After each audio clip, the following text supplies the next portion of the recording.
Now, in the previous chapter, we had deployed a Linux virtual machine. Now, in this chapter, I'll just show you a very easy way in which you can deploy a web server on this Linux VM. Remember in the chapter of the Windows Azure virtual machine, that time we installed Internet Information Services. That was a web server. You can also issue commands to install a web server on a Linux VM as well. Here I'll just issue some commands to install the Nginx web server.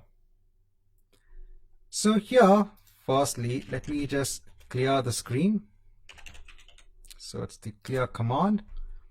Now let me first update the package index on this machine. That's the first thing I need to do.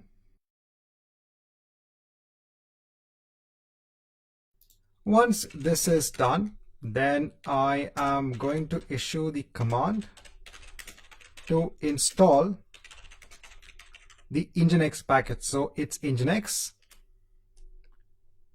I'll just hit on Y for yes.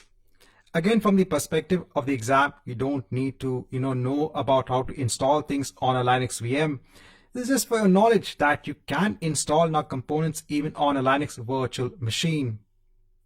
Now, once this is done, if I just minimize this, for the Linux VM, similar to what we had done for our Windows VM, I have to go on to the networking section. And here I need to add an inbound port rule for port 80. So even that Nginx web server will be listening on the HTTP protocol, that's port 80. So here I'll choose the service as HTTP. And here let me just give a name and then click on add. So again, this rule will be added immediately. You can see the rule in place here. Now I'll go on to the overview and let me take the public IP address. Let me go on to a new tab.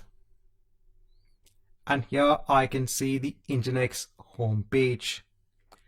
So now in this chapter, we have seen how to have a Linux VM in place and how we can install a web server on this Linux VM.